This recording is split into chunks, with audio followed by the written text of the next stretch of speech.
Welcome to Good Neighbor Training. This presentation is one of 6 that you will be required to listen to and understand prior to moving into housing with supportive services through Charlotte Family Housing.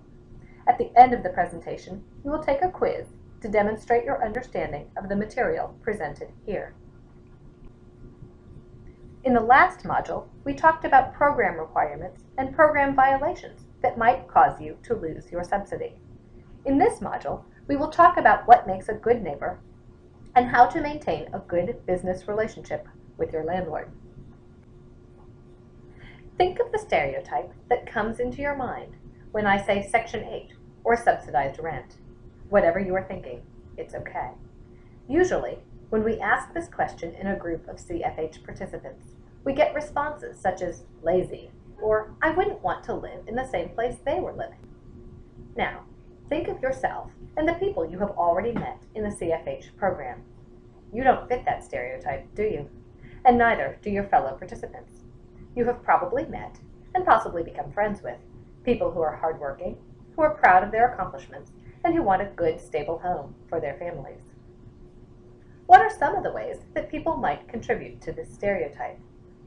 Think back to your mind's picture, and make a pledge to yourself to keep a home and a life that you would be proud to show off. Remember what we talked about in the previous module about making sure only to invite people into your home whose behavior you can predict and whom you can trust. Remember that you are responsible for taking care of the home, keeping it clean and in good condition on the inside and on the outside. What are some of the ways you can change the perception of people who have Section 8 vouchers or who have a subsidized rent? It is up to you whether you tell your friends and family about your participation in the program. Some people want to share that information, and some want to keep it private. As a hard-working, good neighbor, you are already changing those stereotypes. Keep up the good work. Would you want to live next door to a family with a subsidized rent? If your answer is no, make sure that you keep a home your neighbors would want to live next to. This slide lists some of the things you can do to be a good neighbor. Be respectful of your neighbors and the community. Remember, we all share space. If we live in an apartment, we share a lot of it. Our walls are also someone else's walls. Our floor may be someone else's ceiling, or vice versa. But even in a single-family house, we don't live alone on the street and need to be good neighbors. Again, be the neighbor you would want to live next door to. Going back to the thought of noise, the rule of thumb is that if noise, music, yelling, etc., can be heard outside, it is too loud. If you are not sure, go outside and check.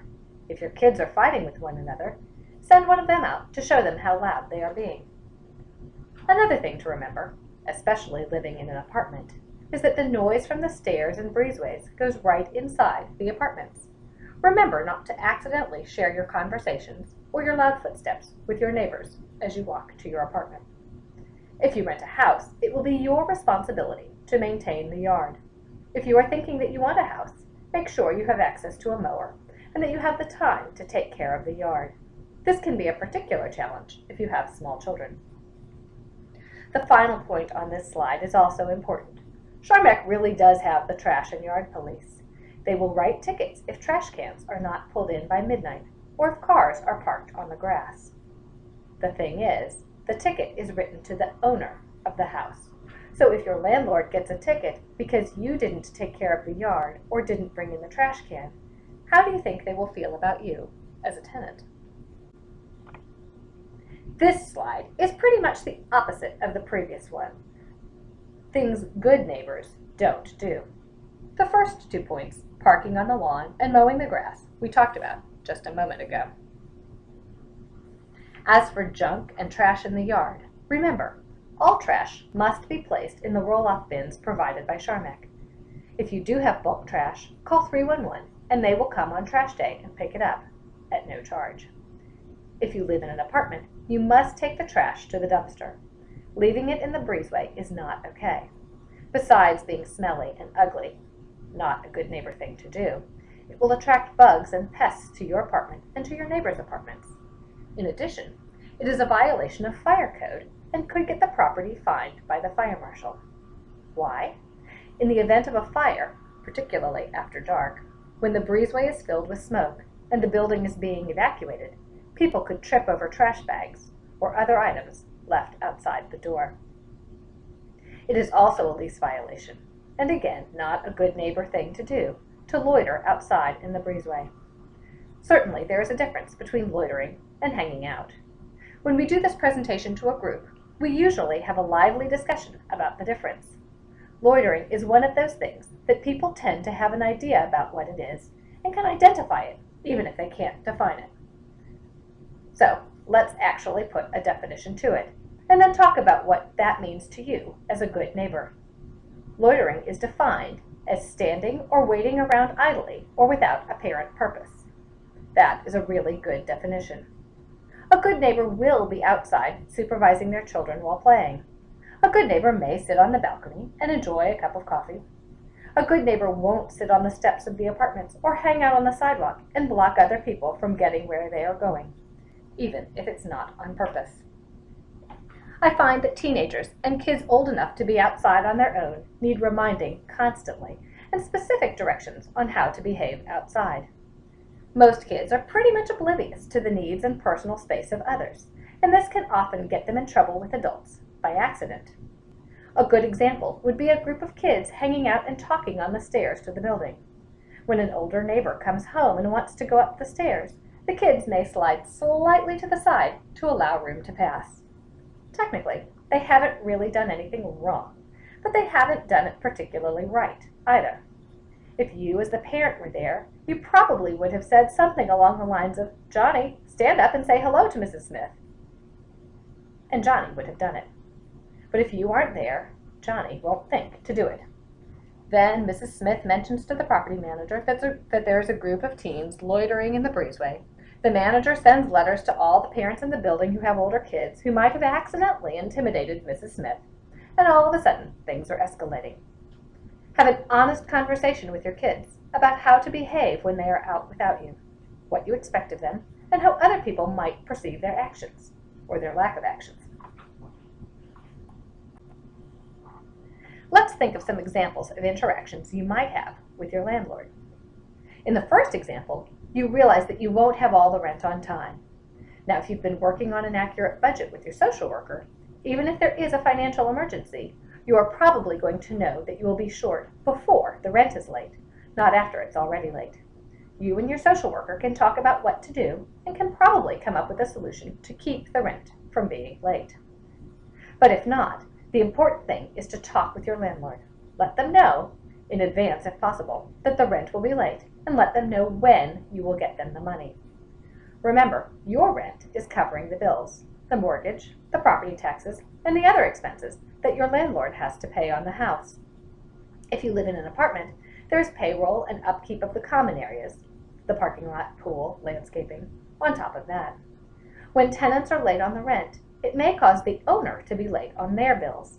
So make sure to talk openly with your landlord about your rent, and if you must pay late, stick to the commitment you make.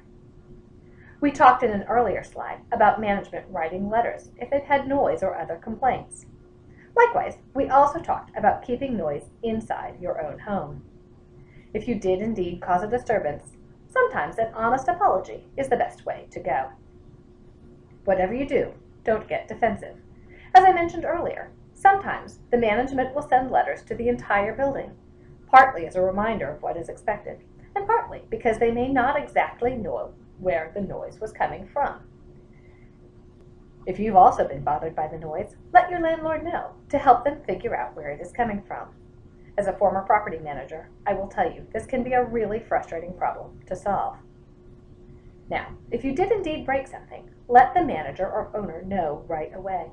Most of the time, if something goes wrong, it is the owner's responsibility to pay for repairs. Toilets sometimes leak, dishwashers go kaput, or furnaces wear out. However, if you did cause the damage, still let them know right away. They will come fix it, but may ask you to pay for the repairs. It is tempting not to tell them, but a good tenant will have them take care of the repair. It's the old Ben Franklin adage of a stitch in time saves 9. For example, it is usually much cheaper to repair a leak right when it happens than waiting until there is a big water bill your water bill, and further damage to the floors or walls. This slide lists a few scenarios to think about in your neighborhood. In the first two, you are asked to think about what you would do if you saw or thought you saw a crime being committed. It is easy to not get involved, but it is also easy to report a crime or suspicious activity without getting involved. If you call 911, you can report what you see anonymously, without giving your name or any other identifying information. The question is, if someone saw a crime happening at your home, would you want them to call the police to help you out? What is the good neighbor thing to do? The third scenario is a bit tougher. It really stinks when someone confronts you, especially if it is unexpected and perhaps unprovoked. Can you think of ways to de-escalate the situation? Let's face it, we can't always control the behavior of others, but as good neighbors, we can respond in a calm and positive manner. No matter where you live, you are part of a community and live close to other people. Sometimes there is conflict. If you find yourself in a situation where a neighbor comes to you complaining, here are some tips to deal with it. Number 1, try not to be argumentative. With any luck, your neighbor will act reasonable in expressing himself to you. If that's the case, there's no need to turn the conversation into a confrontation. Number 2, if a neighbor is argumentative, don't take the bait. Here are a couple of things you could say. I'm happy to discuss this with you, but I don't see why we need to yell.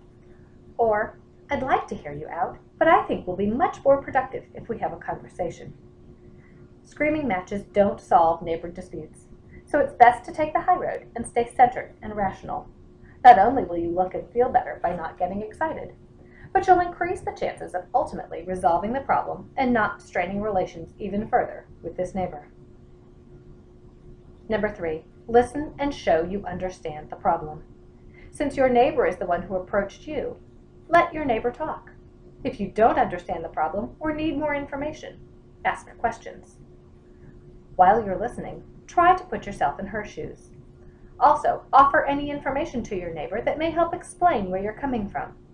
For example, if your neighbor complains about loud music, but you believe you've been playing songs at a reasonable volume, you might point this out and say you didn't realize the walls were that thin. Number 4, smile. When a neighbor pays an unexpected visit to alert you to a problem that you're allegedly causing, it's natural to feel defensive and not smile. But smiling helps keep the conversation in a positive, productive place. When your neighbor sees you smile, she'll feel more at ease and probably smile back, which all helps prevent the tension underlying the issue from escalating. Number 5, try to come up with a reasonable solution to the problem. Sometimes, a small change in your behavior or habits is all that's needed to solve a problem. Number 6, don't make promises you can't keep. As mentioned above, sometimes the way to address a neighbor's complaint is clear and something you can do immediately. But more complex issues may not have an easy or obvious answer. Keep in mind that you don't have to fully resolve an issue in that first conversation with a neighbor. If you feel pressured to do so, you might just make promises you can't keep, which will only make the situation worse. So don't be afraid to end a conversation by telling your neighbor something to the effect of, I hear everything you're saying. Let me think about this, and we'll talk again. If your neighbor can't get a firm resolution immediately, she should at least leave knowing you understand her concern and are addressing it. If a neighbor repeatedly does something that annoys you, one way to handle the problem is to talk to the neighbor about it. But the only way this strategy will have a chance of working is if you approach your neighbor with respect. If you treat your neighbor like an enemy, you certainly can't expect a positive response. If you're seething with anger at your neighbor's actions, make sure you've calmed down before you ring your neighbor's bell. When talking to your neighbor, don't jump to conclusions, but give your neighbor the benefit of the doubt. For instance, if a neighbor's music is bothering you, don't assume that the neighbor realizes the music is loud enough to bother you and doesn't care. Smile, be polite, and explain your situation honestly. If your neighbor won't change his ways to accommodate you, even after you've been respectful, then it's time to try a different strategy. Unfortunately, not all neighbors are reasonable. If a neighbor gets confrontational, Don't take the bait, but make it clear that you're not there to argue. If your neighbor persists, leave, but don't despair. The fact that you chose to approach your neighbor will cast you in a better light if you talk to your landlord. If talking to your neighbor didn't work, or if you're uncomfortable approaching the neighbor, talk to your landlord. You have the right to live in your apartment without being disturbed. If a neighbor disturbs your peace, your landlord may need to put an end to it. For example, your landlord may need to enforce a lease provision that sets aside certain hours as quiet time against a tenant who makes loud noises late at night. Or your landlord might need to send a stern warning to a tenant against smoking in the hallway just outside the apartment door. Keep in mind that your landlord will be more inclined to resolve such problems if you've been a good tenant who pays the rent on time. Call the police. If a neighbor harms or threatens you in any way, call the police. Same goes for neighbors whom you spot conducting illegal activity, such as drug dealing. You can be sure that a visit by the police will get your landlord to pay more attention to your situation. Good neighbors also protect their homes and belongings and don't invite crime into the neighborhood by being an easy target. Remember, someone who is out to commit a crime really doesn't want to get caught. They are going to pick the easiest, fastest target. So make sure it isn't you. Get to know your neighbors so that they will know who should and shouldn't be coming and going from your home. Keep a log of purchases. That way, if something happens, even a natural disaster or a fire, you will have records to give to your renter's insurance company. Don't leave keys under the mat, and lock your doors. Most break-ins are through unlocked doors or windows. The slide says to consider an alarm. You do not need to go to the expense of having a monitored alarm. It's not the lady on the speaker saying, "CPI, identify yourself," that will scare off an intruder. And let's face it, he's not going to identify himself anyway. It is the noise of the alarm. A noise alarm for your doors or windows can be purchased inexpensively at Home Depot or Walmart. Finally, be aware of your surroundings. Thank you for taking the time to listen to this presentation. We hope you have found this information to be valuable.